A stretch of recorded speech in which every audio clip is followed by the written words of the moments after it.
So on behalf of ISKCON Dwarka, we would like to welcome Her Grace Rukmini Devi Mataji.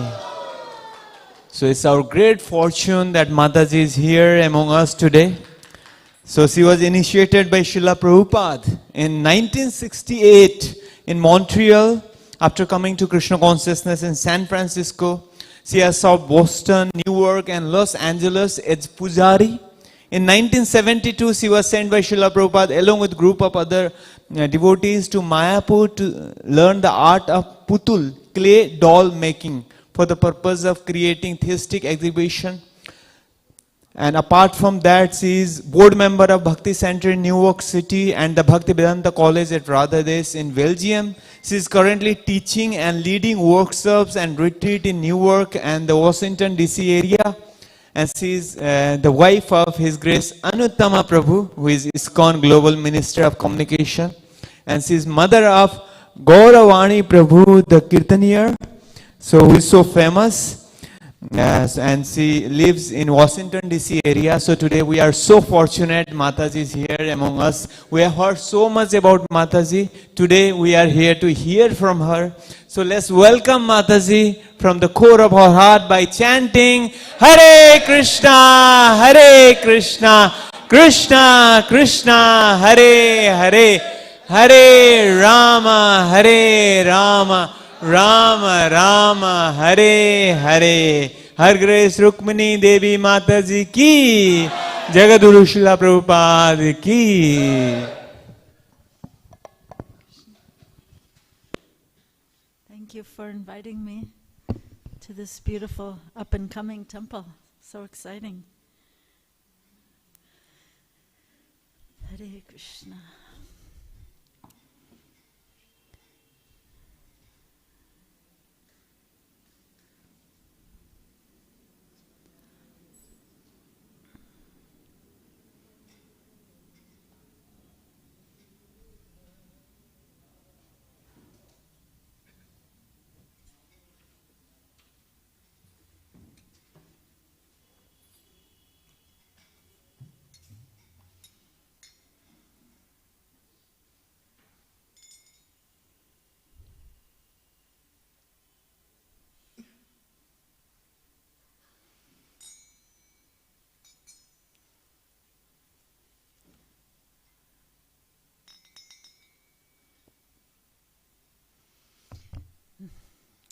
Jaya Jaya Śrī Caitanya Jaya Nityananda, Jaya Jaya Śrī Caitanya Jaya Nityananda, Jaya Dvaita Chandra Jaya Gaura Bhakta Vrinda, Jaya Dvaita Chandra Jaya Gaura Bhakta Vrinda, Jaya Jaya Śrī Caitanya Jaya Nityananda, Jaya Dvaita Śrī Caitanya Jaya Nityananda, Jaya Dvaita Chandra Jaya Gaura Bhakta Vrinda, Jaya Dvaita Chandra Jaya Gaura Bhakta Vrinda. Hare Krishna, Hare Krishna, Krishna Krishna, Hare Hare, Hare Rama, Hare Rama, Rama Rama, Hare Hare, Hare Krishna, Hare Krishna, Krishna Krishna, Hare Hare, Hare Rama, Hare Rama, Rama Rama, Hare Hare, Hare Krishna, Hare Krishna, Krishna Krishna, Hare Hare, Hare Rama, Hare Rama, Rama Rama, Hare Hare, Hare Krishna, Hare Krishna, Krishna Krishna, Hare Hare, Rama, Hare Rama, Rama Rama, Hare Krishna, Krishna Krishna, Hare Hare, Hare Rama, Rama Rama, Hare Hare, Hare Krishna, Krishna Krishna, Hare Hare Rama, Rama Rama, Hare Hare, Hare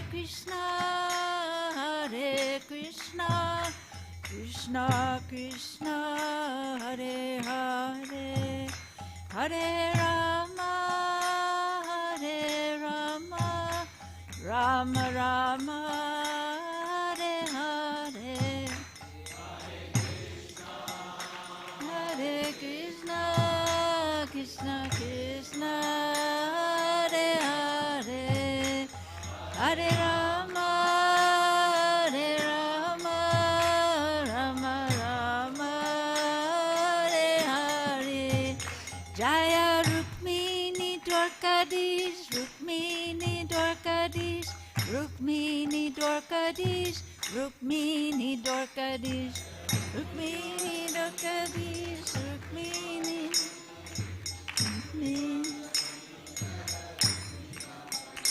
Jaya Jagannath, Jaya Jagannath, Jaya Baladeva, Jaya Subhadra, Jaya Jagannath, Jagannatha, Jaya Baladeva, Jaya Subhadra, Jaya Gauranita, Jaya Gauranita, Jaya Gauranita, Jaya Gauranita, Gauranita, Jaya Gauranita, Jaya Gauranita. Prabhupada, Prabhupada, Prabhupada, Jai Prabhupada, Jaya Prabhupada, Prabhupada, Prabhupada, Jaya Prabhupada.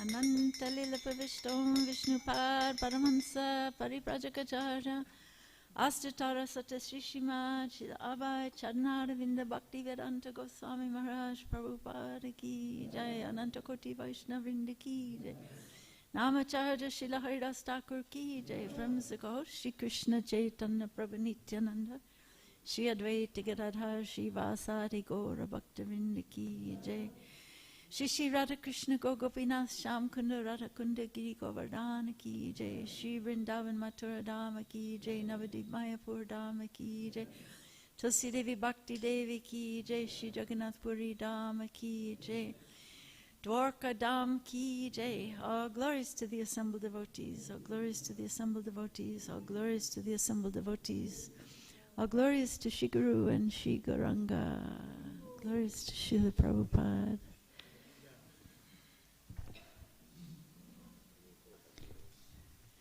Somewhere there might be a marker in this book. Okay.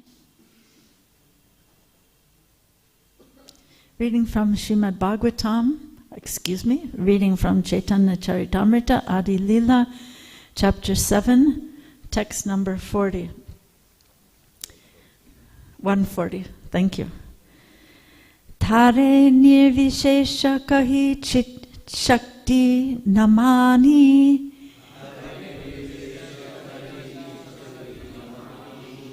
Thare Nivishesha Kahi Chit Shakti Namani Thare Nivishesha Kahi Chit Shakti Namani Arda Swarup Namani Le Purnata Hai Hani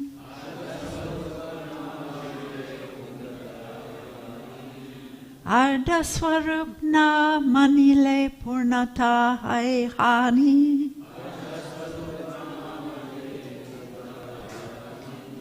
Arda Swarupna Manile Purnata Hai Hani. Please chant.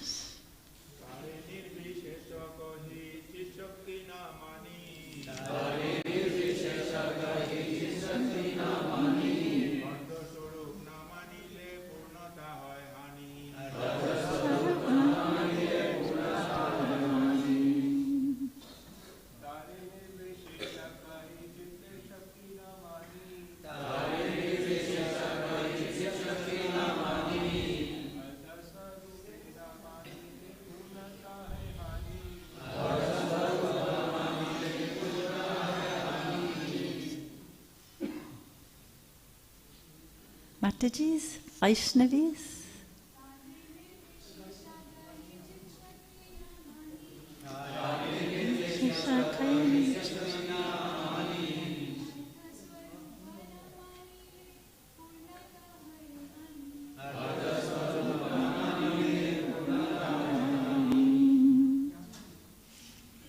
Anyone else?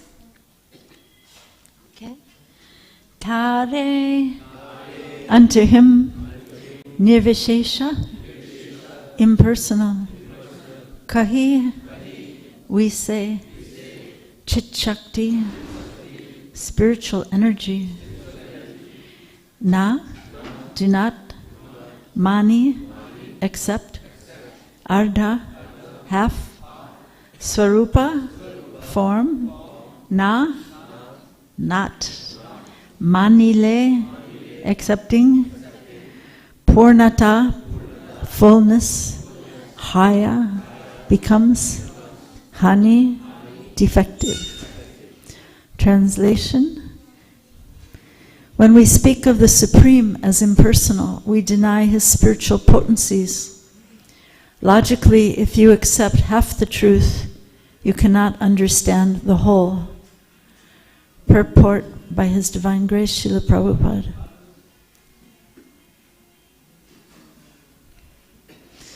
In the Upanishads it is said, Om Purnam Adahat Purnam Idam Purnat Purnam Udachate Purnasya Purnam Adaya Purnam Eva Vishishyate. This verse, which is mentioned in the Ishopanishad, Brihad Aranyaka Upanishad, and many other Upanishads, indicates that the Supreme Personality of Godhead is full in 6 opulences. His position is unique, for he possesses all riches, strength, influence, beauty, knowledge, and renunciation. Brahman means the greatest, but the Supreme Personality of Godhead is greater than the greatest. Just as the sun globe is greater than the sunshine, which is all-pervading in the universe.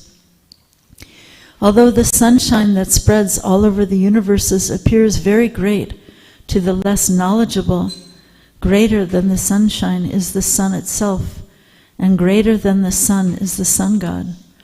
Similarly, impersonal Brahman is not the greatest, and although it appears to be so, impersonal Brahman is only the bodily effulgence of the Supreme Personality of Godhead.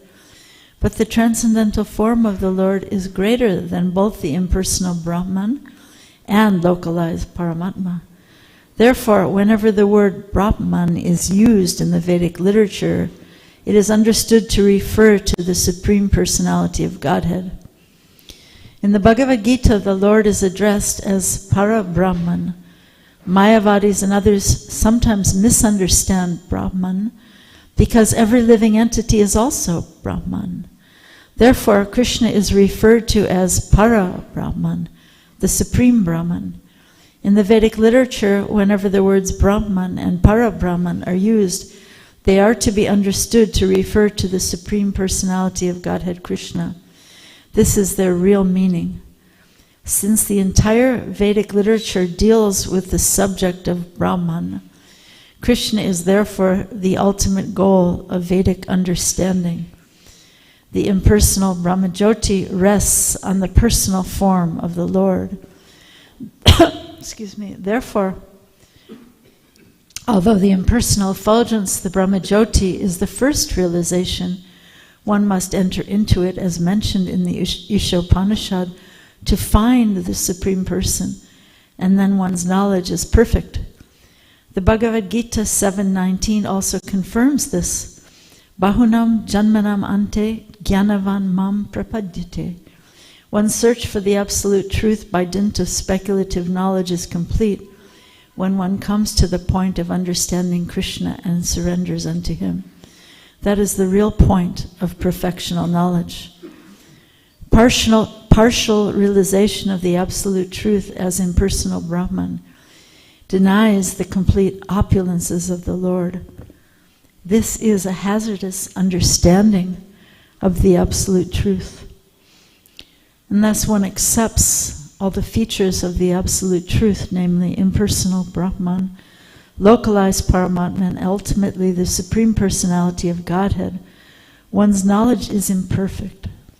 Shripad Ramanujacharya in his Vedartha Sangraha says, Jnanena dharmena swarupam api nirupitam natu jnanam matram brahmeti katam idam avagamyate.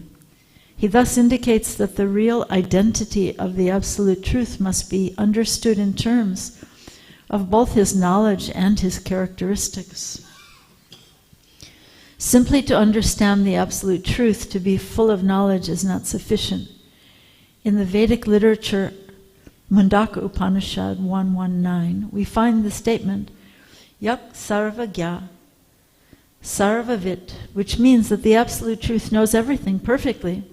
But we also learn from the Vedic description, Parasya Shakti Vividaiva Shruyate, that not only does he know everything, but he also acts accordingly by utilizing his different energies.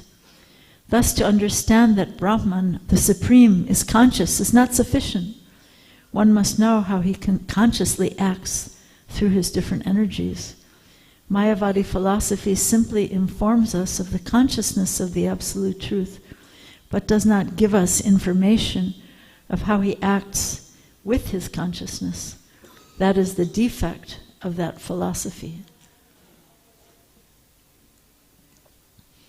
Can this go back up a little bit, maybe halfway?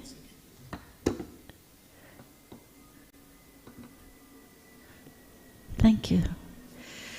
Om Ajnana-timirandasya Gyananjana Salakaya Chaksun Militamina Tasmai Shri Gurave Namaha Śrī Caitanya-manobhistam Stapitam Hina Bhutale Swayam Rupakadamayam Dadati Sapadantikam Namam Vishnu Padaya Krishna Prestaya Bhutale Srimate Bhakti Vedanta Swaminiti Namine Namaste Saraswate Deve Gauravani Pracharine Nirvishesha Sunyavadi Paschatya Deshatarine Vanshakapatarubhyascha Kripa Sindhu Vayevacha Patitanam Pavanebhyo Vaishnavebhyo Namo Namaha Jai Shri Krishna Chaitanya Prabhu Nityananda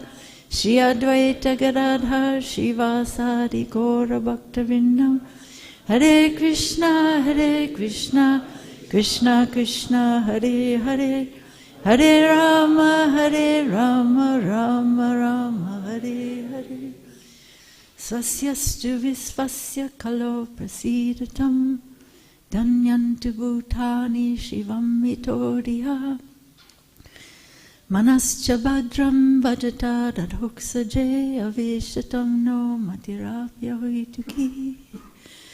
Thank you all so much for coming to this Caitanya-caritāmṛta class. Srila Prabhupada's great gift of the, were originally 17 volumes of Caitanya-caritāmṛta. So here in this verse and the purport, Krishna Das Kaviraj Goswami. Sorry, this garland is so beautiful, but it's a little cold, so please forgive me for taking it off.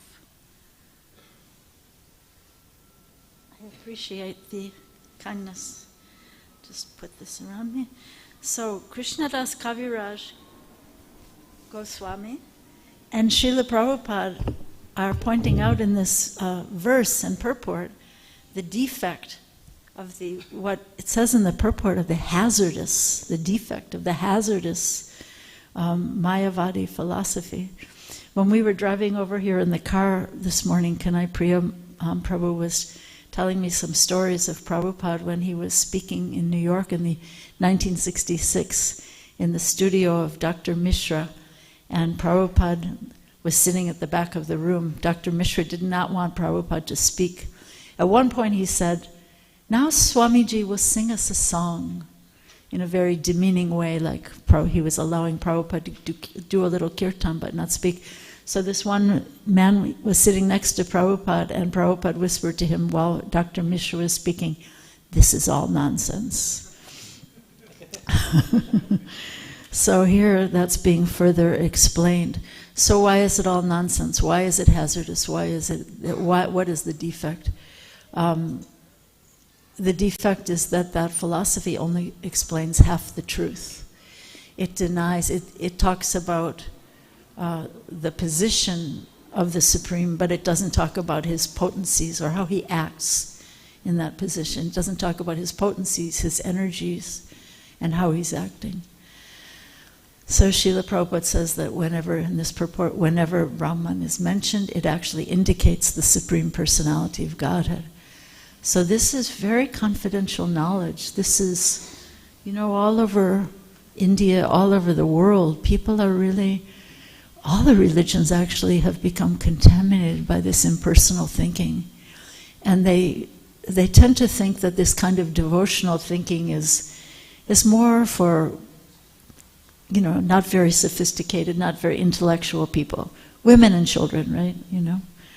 And, but yeah, so this is Prabhupada's revealing the mystery, like Krishna says in the 11th chapter of the Bhagavad Gita. Only by bhakti can we be allowed to enter into the mystery of his understanding.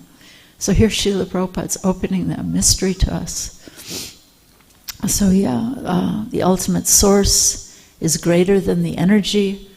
Prabhupada gives the example in this purport, just like the sun god is generating the rays of his body as sunshine, but our limited vision, we can only see the sunshine or the sun planet, but we can't see the source of that energy.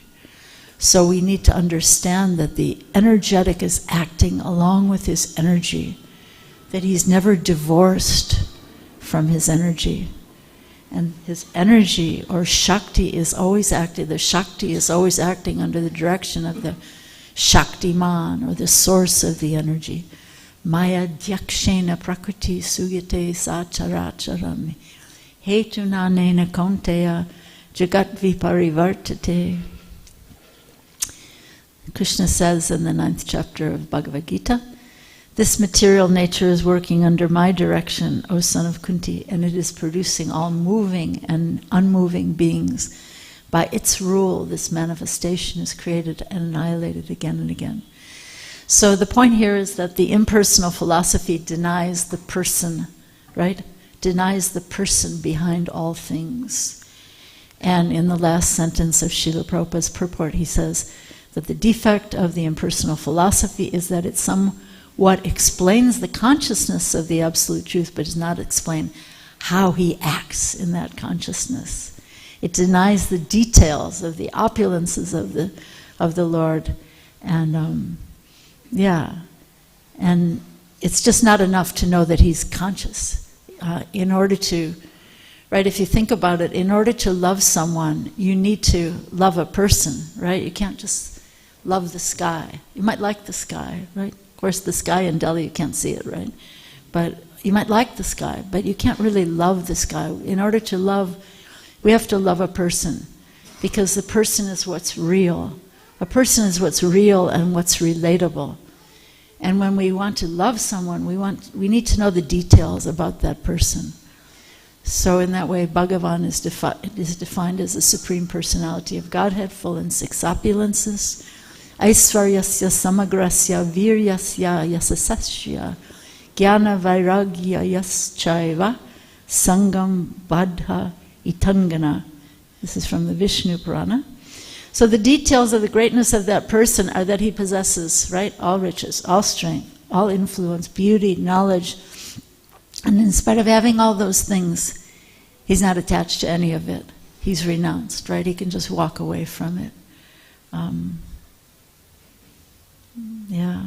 There's actually, since we're reading Caitanya-caritāmṛta this morning, there's a beautiful story of Lord Chaitanya when he was riding on a boat with another scholar. And this scholar was, Lord Chaitanya had written a commentary to a Sanskrit grammar.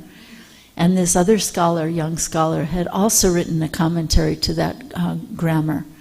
And when he heard that the Nimai Pandit, the brilliant Nimai Pandit, had written a commentary like his, he just became so disturbed because he thought, well, no one will read my commentary because Nimai Pandit is so brilliant and so great. And whatever he's written will be so much greater than anything I've written. And so he was very disturbed. And Lord Chaitanya, who was not Lord Chaitanya yet, he was Nimai Pandit, he saw the distress in the face of this other scholar, and he said, oh, you're disturbed that I've also written a commentary. So Nimai Pandit, he just took his commentary and threw it in the river. So this is the renunciation of the Lord, right? And I've heard that the grammar written by that other scholar is still used today. That it's so brilliant that it's still used today.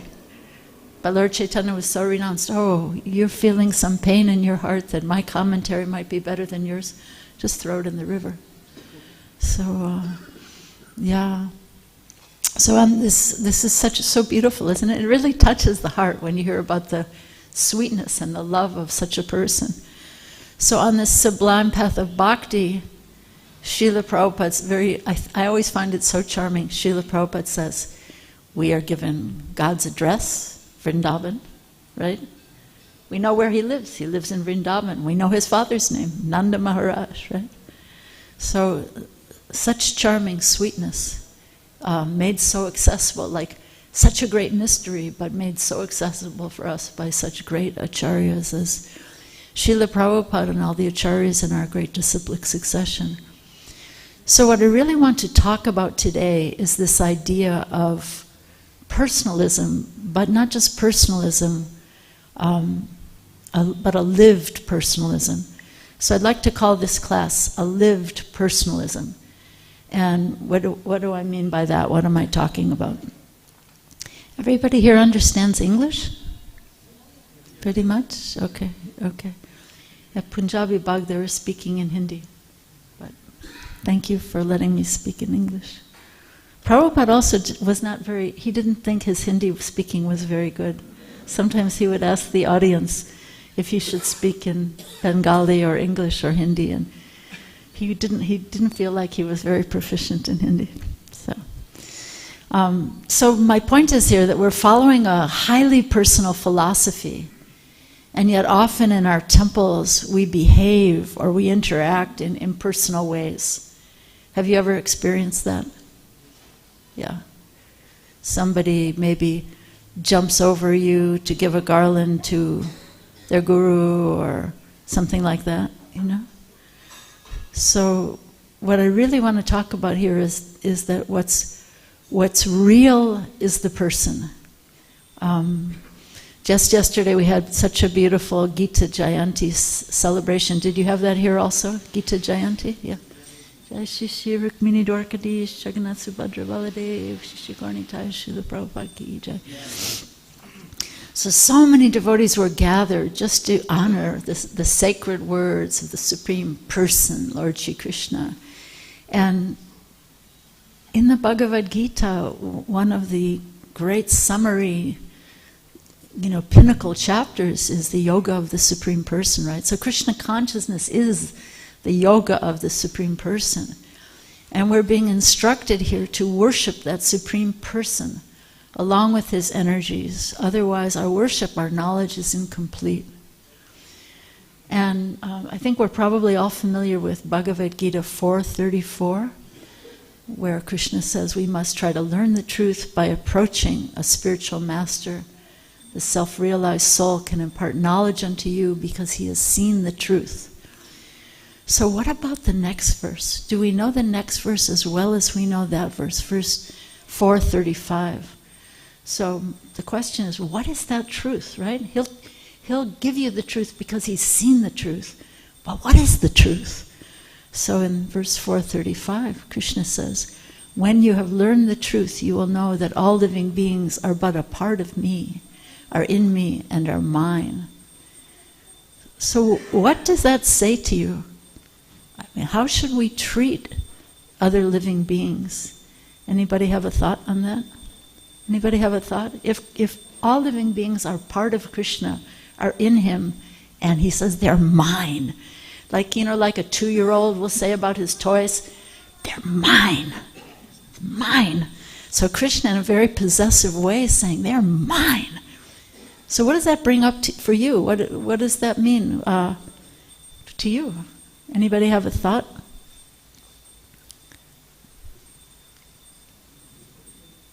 Respectful? Okay, what about respectful? That's nice. What else? Be respectful of other living beings.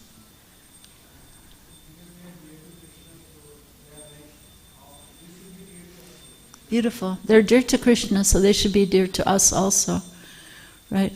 Some religions, they talk about religious tolerance. That doesn't sound very satisfying, does it? Tolerance. I'm just going to tolerate you. I'm not going to destroy you or kill you. I'll just tolerate you. What else? So we had 2 answers. Be respectful. Understand that they're dear to Krishna, so they should be dear to us. What else? Anybody else have any thoughts? What about any Vaishnavis, silent Vaishnavis back there in the back? I still see you. Krishna takes care of us, so therefore... Sorry, I can't hear. We belong to Krishna, so he takes care of us. So what does that say about how we should be to our other people? Anybody else have another thought before I move on? Be sensitive, be caring, right? Once Srila Prabhupada said that we should understand that anyone who walks into one of our temples is Krishna's very personal, special guest. Do we treat them like that? No. It's very, very important. To me, the most painful thing to hear in one of our temples is when someone says, oh yeah, I came to this temple 6 years ago, but I never came back because nobody talked to me. You know? How painful. You know? That's not the mood of Srila Prabhupada and our acharyas.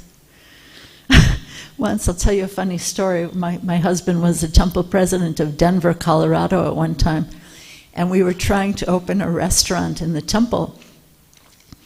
And there was a man coming from the city, and it was up to him to give us permission or not. It was his decision to thumbs up or thumbs down. And so my husband, being a very welcoming person, friendly person, he said, oh, have you ever been to our temple before? And the man said, yeah, I was here a few years ago, and somebody told me I was a demon. And that is a true story. Yeah, so just as we have to understand Krishna by how he acts, we have to also demonstrate our love for him by acting with this kind of understanding, that all living beings are beloved to him, they are part of him, they're in him, and they belong to him. One of the cornerstones of Srila Prabhupada's preaching and the preaching of our acharyas is given in the 2nd canto of Srimad Bhagavatam. Kirata hunandra pulinda pulkasa abhira shumba yavana kasadaya janeshu papa yadupasrayasraya sudanti tasmai prabhavishnave namaha. This is such an amazing verse that lists all these people from all these countries all over the world.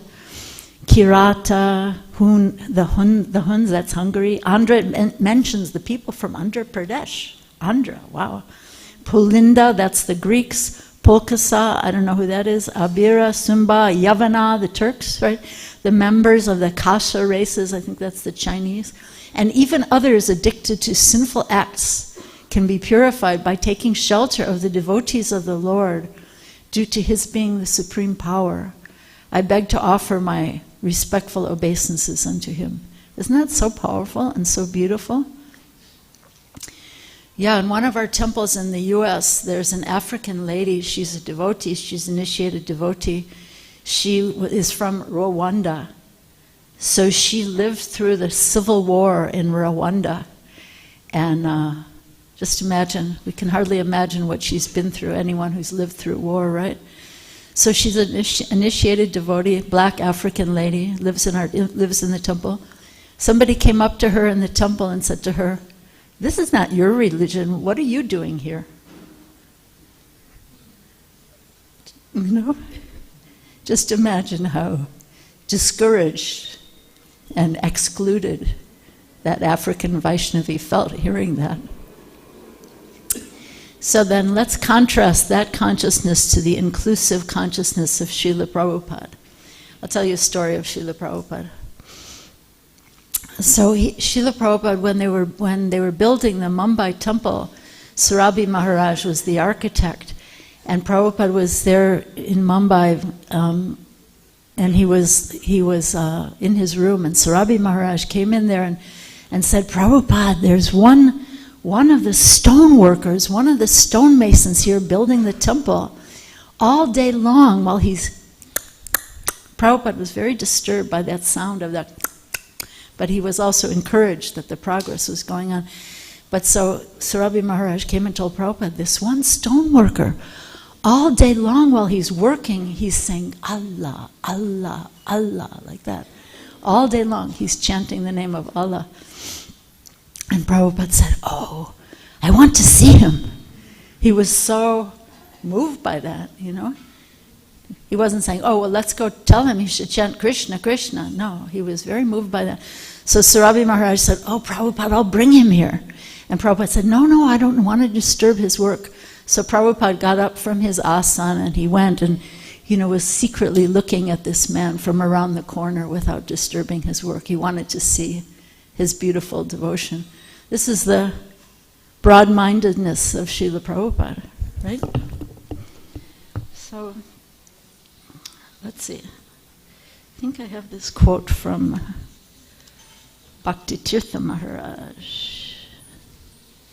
He says, this is a nice quote about community building from Bhakti Tirtha Maharaj, who was very, very broad in his outreach. He says, "We do not just want to become members of a powerful institution, but we want to experience the theology in such a way that our lives preach our message. We want people to feel amazed by our culture of devotion. If the participants are wholesome, the families are strong, and their physical and psychological needs are met, this devotional..."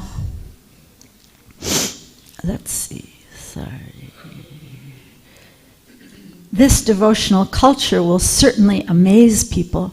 Most important, they should see how the spiritual care offered to those in the immediate environment extends outwards."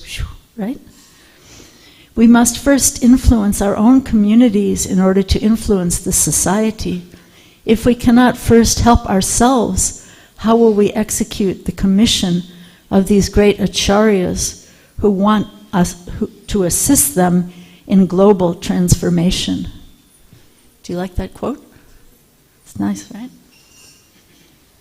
It's so visionary, right? I think that's what's being asked of us, to be visionary, not just do the arti or even mechanically distribute books, right? Because think about it, when we're distributing books, someone's looking at us and saying, "Well, if I buy this book, I'll become like him. I'll become like her. Do I want to become like that person? Or is that person an example of, a living example of what's in these books?" So Bhagavad Gita, the 9th chapter, the 2nd verse, so powerfully chanted yesterday at the Gita Jayanti, that we're meant to be pratyaksha vagamam dharmam. We're meant to be personally experiencing this. We're meant to be personally tasting this. Pratyaksha means direct experience. We're not meant to just be reading about it, right? And then it flies out of our brains, and then we close the book and someone says, "What do you read?" And we say, I can't remember. I think it was something about Krishna. But, we're actually meant to be experiencing it, pratyaksha, And only when we have it in stock, right? Like if someone asks you, like you go to the shop and you say, "I want to buy 1 kilo of bananas," and the man says, "I don't have any bananas," then you can't get bananas, right? So if we have no taste for this, we can't give it to anyone else, right? So we have to taste it ourselves, experience it ourselves, and then pay it forward with compassion to whoever we meet. This is Lord Chaitanya's order, right? Jari dako tare kaha Krishna upadesh. So we're meant to be living it, and we're meant to be sharing it. And if we don't live it, if we don't taste it, how can we share it? We're supposed to walk this world as living examples of what happens to a person who reads these books, right? We're supposed to be examples of a living personalism. And as I said before, what's real is what's personal. What's real is the person. When you read, please everyone, read Srila Prabhupada Lilamrita, because you'll get a sense of Srila Prabhupada's great sacrifice and his living personalism and the character of Srila Prabhupada, what he did here in Delhi, in Jhansi, in Allahabad, and then in New York. Again, we were talking in the car that Prabhupada was in New York. He said that sometimes he was having night hunger, night pains. It means he was starving. At night he was starving because he was so poor he had nothing to eat. So, we have to really meditate on this, keep it in our hearts. What was the extent, and was there any limit to Srila Prabhupada's selfless compassion for all of us? I've always felt that Srila Prabhupada could feel our pain, could feel our pain and suffering, these strangers across so many continents, suffering in ignorance of who we are and what's the purpose of life in this crazy, war-torn world. What's going on here? I remember as a child, I couldn't figure out what was going on. I felt like an alien dropped from another planet. It's like, to be in this world with no knowledge of who we are and what our purpose is. I just always felt like Srila Prabhupada across the oceans, across the 7 oceans and 7 seas, he could feel our pain. So what about us? Are we just supposed to read it and hear about it? Or are we supposed to be gaining this direct experience? A Taste for the Living Holy Name, a beautiful book by Sacinandana Swami, The Living Holy Name. We're supposed to be getting a taste and be impelled by that love and try to share it with all humility. So I like to call Srila Prabhupada's living personalism a radical personalism. And there's actually been a school of personalist philosophers. I don't know if you've ever heard the name Martin Buber, if any of you are scholars. He talked about living with an I-thou philosophy. In other words, not just thinking about me and thinking about other people as sort of the objects of what I'm trying to achieve, but seeing other people as not just you, but thou, in a very sacred way. That was his worldview. To try to see ourselves as sacred and try to see other people and treat them as sacred also. So Dr. Martin Luther King Jr. also subscribed to that school of thought. He talked about an ideal of what he called the beloved community. So I feel like that's what we're supposed to be doing here in ISKCON. We're supposed to be creating that beloved community, Doesn't that sound nice? You know, where you'd feel beloved and you treat other people as beloved, you know? Like at the Sunday program, you don't just sit and talk to your friends.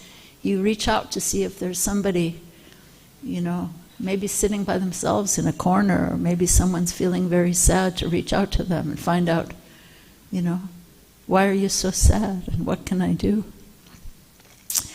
So personally, I don't think that beloved community or radical personalism or living personalism I don't think it's really spelled out as scientifically or in detail as it is in Bhagavad Gita. For example, 5:18, the humble sage, by virtue of true knowledge, sees with equal vision a learned and gentle Brahmin, a cow, an elephant, a dog, and a dog-eater. That means no casteism, right? That means the highest regard for every living being, no matter who they are, where they come from, what species, what gender, what country, what religion. This is radical. This is Krishna's radical personalism he's teaching us. What about Bhagavad Gita 6:32? He is a perfect yogi who, by comparison to his own self, sees the true equality of all beings, both in their happiness and in their distress. Right? This is real personalism, you know? I feel pain, so I should notice when someone else is feeling pain. What can I do? What can I do to help, you know? So I want to share a couple, well, first let me give an example from the Caitanya-caritāmṛta, since that's what we're reading today. Lord Chaitanya's radical personalism, right? So Sarvabhauma Bhattacharya had a son-in-law. So these are very high caste Brahmins, right? Sarvabhauma Bhattacharya was the personal court pundit of the king, and he was a very, very famous scholar of impersonal philosophy until he met Lord Chaitanya and became a great devotee and one of the dearmost devotees of Lord Chaitanya. But his son-in-law, Amoga, not to be confused with Amoga Lila Prabhu, right? So this Amoga, he was so envious of Lord Chaitanya. He was criticizing Lord Chaitanya non-stop, everywhere, just criticizing, right? And his great father-in-law, Sarvabhauma Bhattacharya, he became so furious at his son-in-law that he was cursing him to die. And he sang about his own daughter, you know, how much a father loves his daughter. Look at Kanai Priya, how much he loves his two daughters, right? So he was cursing his daughter to become a widow. He says, let this Amoga die, let my daughter Sati become a widow. He was so furious. And so then what happened by destiny?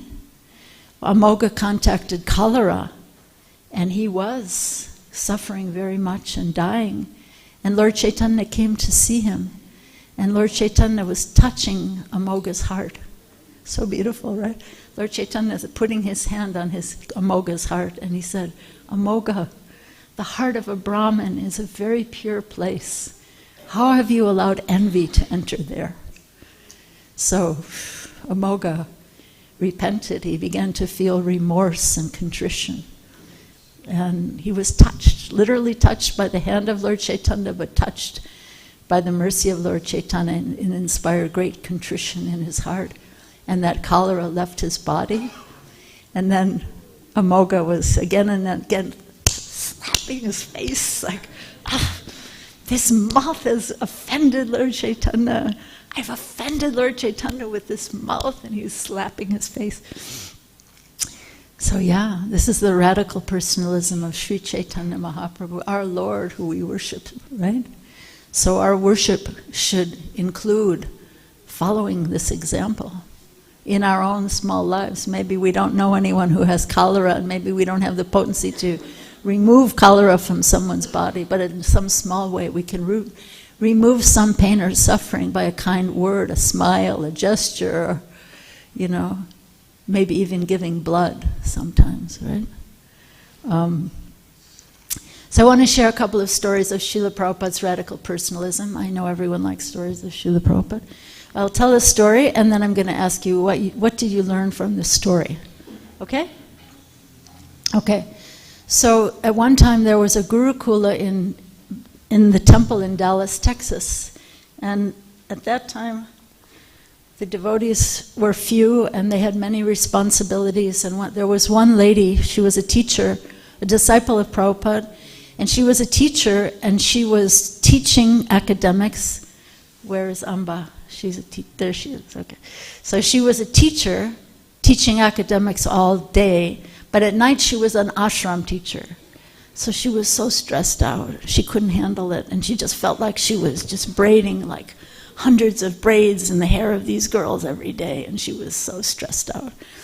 So Prabhupada came to that temple, and he was giving the Srimad Bhagavatam class, sitting on the Vyasasana in the morning. And while Srila Prabhupada was speaking, one little girl started to cry. And this little girl was under the care of this particular teacher, and she didn't know what to do, you know. So she took the girl, took her out, and went down the hall and put her in one of the classrooms and put her in the corner and said, "You just stay there and be quiet, don't come out." And then she went back, like a very good devotee, went back into the Bhagavatam class and sat and listened to Prabhupada speak about what is Krishna consciousness. And what did Srila Prabhupada do? This is so amazing. So when Srila Prabhupada finished the lecture, he got down from the Vyasasana and he walked out of the temple room. He walked right down the hall into that classroom where that teacher had put the little girl in the corner. And Srila Prabhupada was walking up to the little girl, and she felt his presence, and she had fallen asleep, and she got up when she felt Prabhupada's presence, and she's going, "Oh, Prabhupada, Prabhupada." And Prabhupada just walked up to her, and he was talking to her, and he was stroking her head, and talking, and asking her if she was all right, comforting her. Who knows what that little girl must have been suffering, you know? Maybe she was missing her mother. Maybe she was hungry, maybe she was tired, and Prabhupada felt her pain. So, you know, to me that story teaches, like, Srila Prabhupada gave a great lesson to that teacher that day, what it means to love and what it means to actually teach, right? So, any thoughts on that?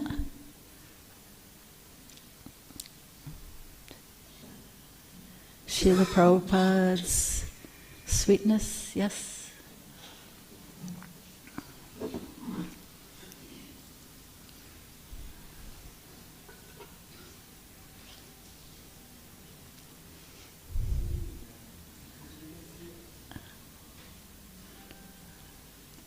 From this instance, I think we can see it is not just about saying you are not this body, you are soul. It's about taking care of body also, everything as a person. Yes, taking care of the heart, the emotions, the everything. You know, not ignoring the body also. But yeah, any other thoughts? Yeah, yeah. So let me tell another story. I know it's getting late. I'm getting overtime, right? Am I all right on the time? Okay, so here's another story that I like so much. This is from the early days in New York, 26 2nd Avenue. So there was a new devotee. His name was Stephen Guarino. He became in the future Satsvarup Das Goswami. But at this point he was not initiated yet. And they were having the first initiation. And he was invited to become initiated, but he was a very humble person by nature, so a very introvert, scholarly, literary person.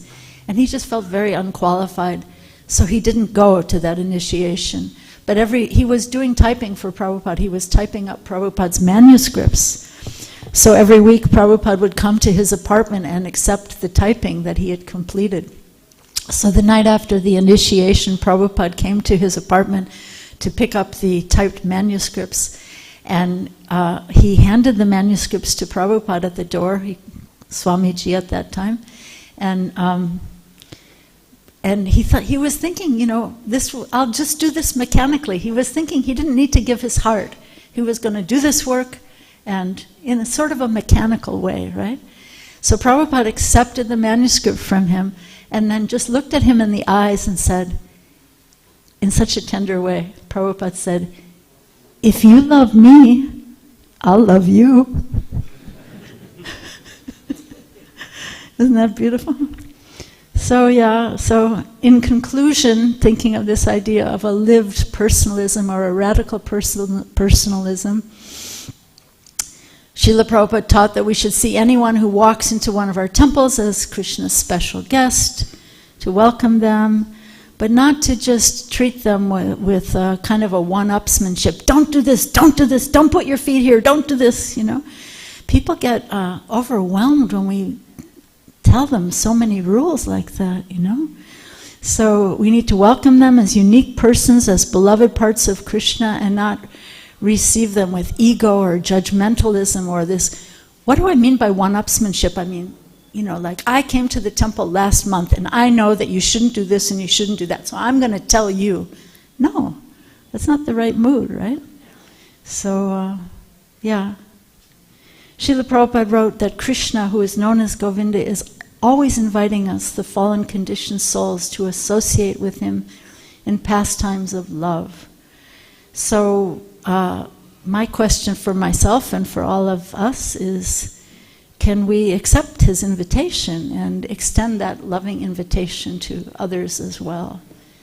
Yeah, so thank you all so very much. And do you have any reflections or thoughts? What was important for you? What was a takeaway for you? Or maybe any questions? Yes, Prabhu. Devotee has his hand up over there. Is there a microphone?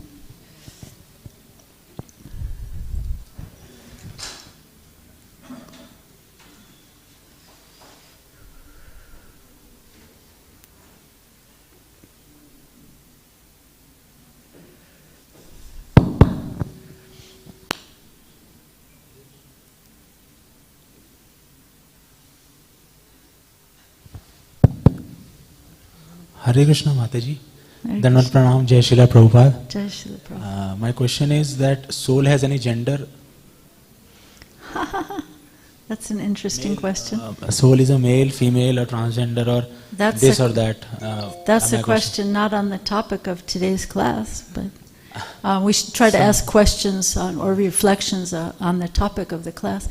But yeah, according to our acharyas, the soul is actually a feminine gender. You know, so our acharyas have their Vrindavan forms as, you know, manjaris and assistants to Radha and Krishna.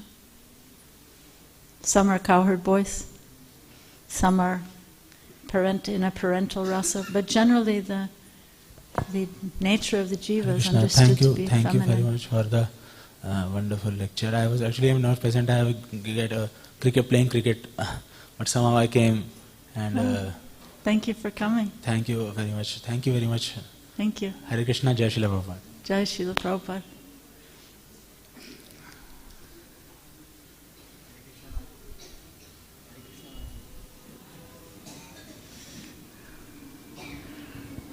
Hare Krishna Mataji, Jai Srila Prabhupada ji. Mataji, I got the understanding that instead of being mechanical in our behavior with others, we can be more personal and we can be more compassionate and caring towards all.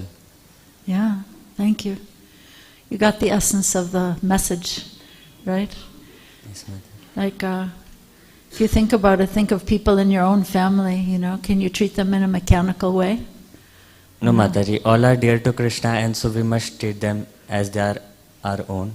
Yeah. And we should care for them. And see everyone out in the streets of Delhi and everywhere else as Krishna's own beloved family. Yes, Right? Mataji. So thank you for realizing that. Thank you. Hare Krishna Mataji. Hare Krishna.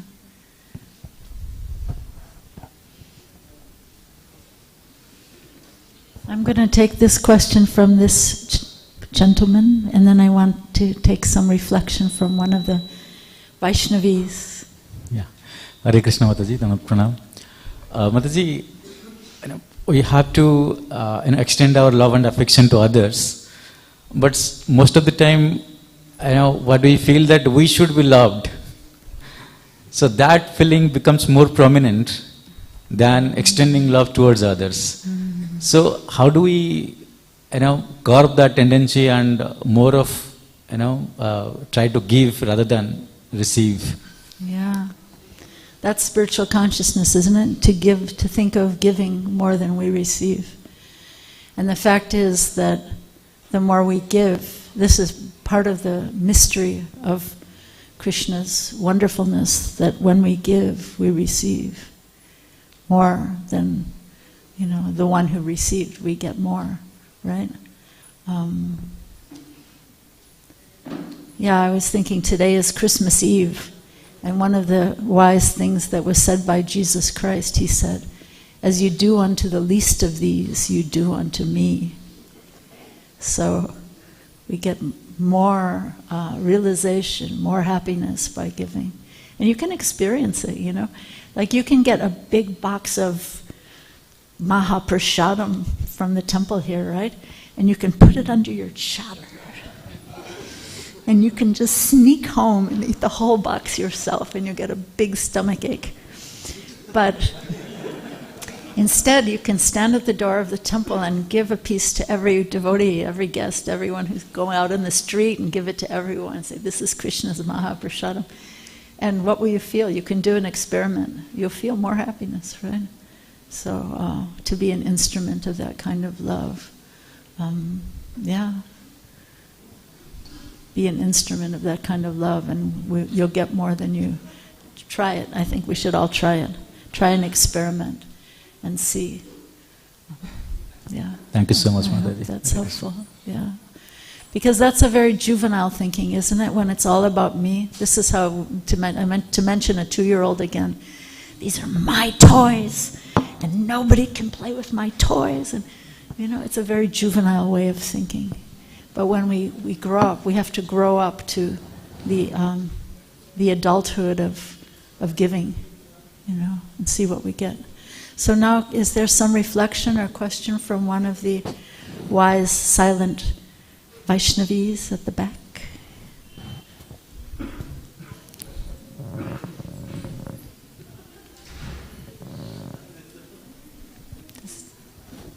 Anybody remember what we talked about? Any reflection? It doesn't have to be a question, it could be a reflection. Or what was a takeaway? What are you going to tell someone else about what you heard today? Thank you.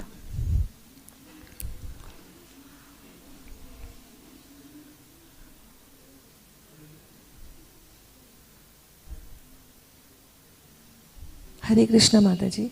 In that incident, when you said that the worker who was working in the Juhu temple, he was saying Allah, Allah. So what was Prabhupada's reaction? Did he was just a silent observer, or did he... Prabhupada was moved by his mood of devotion, by the mood of devotion in a non-sectarian way.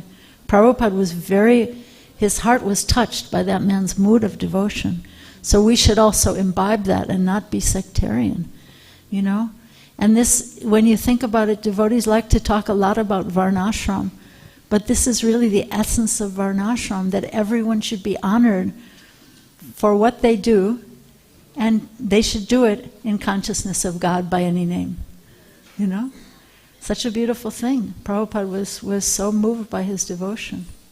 That was his consciousness, Thank you. Yeah.